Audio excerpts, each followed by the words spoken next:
The United States ambassador to the United Nations, Samantha Power, has been a strong advocate for intervention in Syria. Power became the youngest ever U.S. permanent representative to the United Nations in 2013 at age 42. This year, she is number 41 on Forbes' list of the world's most powerful women. Samantha, do you feel powerful? Yes. Not the week before the UN General Assembly when all the heads of state gathered. No, Samantha Power, you are a Pulitzer Prize-winning author and former member of the National Security Council. She joins us as the General Assembly convenes at the United Nations headquarters in New York. It is an interview you will see only on CBS This Morning. Ambassador Power, welcome. Thank you.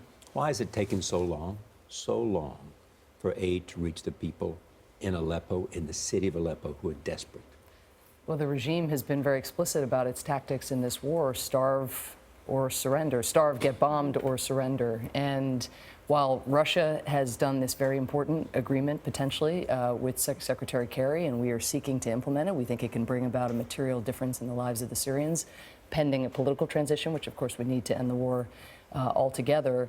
The Syrian regime, death by 1,000 paper cuts. They are requiring new paperwork, new documentation. Do the Russians have no influence with them? They have significant influence, and it's incumbent on the Russians to deliver. So therefore the Russians aren't doing enough?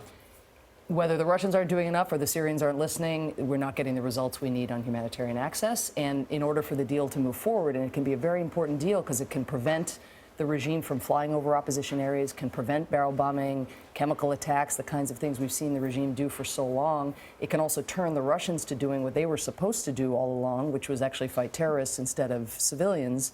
But in order for that to move forward, we need the cessation of hostilities to hold for 7 days, and we need sustained and resumed humanitarian access, which we don't have right now.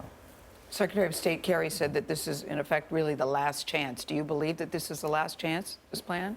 Well, we're certainly investing in it as if it is. And again, the suffering, as you said, Charlie, of the people has been so great.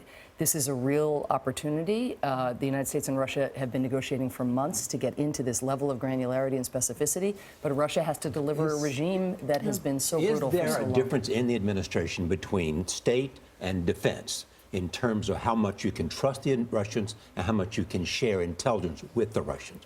People are talking about that for days. They are, and it's, the favorite parlor talk is who's where and so forth. We have one policy, and the president sets the policy, and we're all moving out to implement it. I was with Secretary Kerry and Secretary Carter yesterday.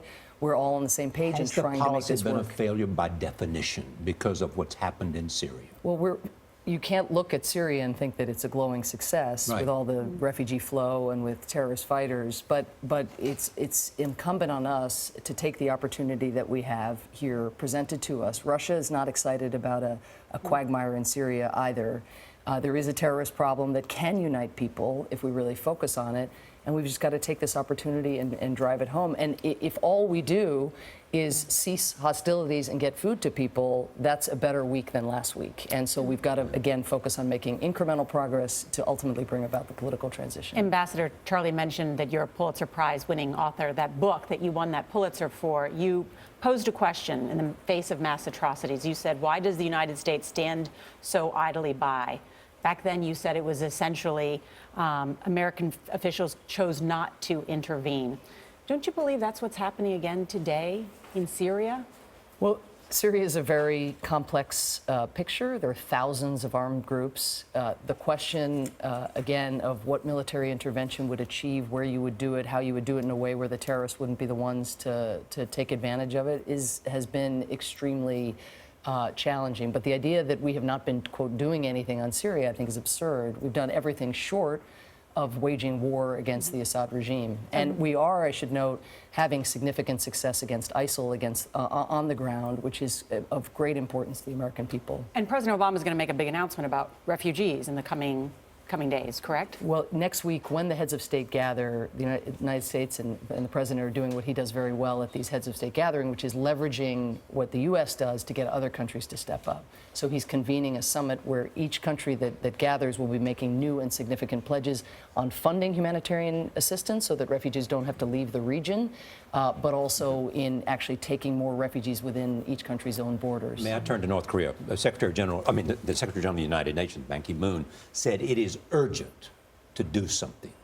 What can be done by the United Nations because of the alarming threat of North Korea having deliverable nuclear weapons? Well, it is every bit as urgent as the Secretary General said, and that's why in March of this year, I and my team negotiated the toughest sanctions resolution through the UN that we've seen. Do it because of the nature of the regime. Well, this resolution or this sanctions regime would cut off so many of the avenues they have to procuring the technology to continue to advance the program that they're doing. But it's not enough, of course. First of all, it's a very isolated country to begin with. We need to ensure enforcement of the resolution that was passed, and we're going to put in place new sanctions in the wake of what they've just done.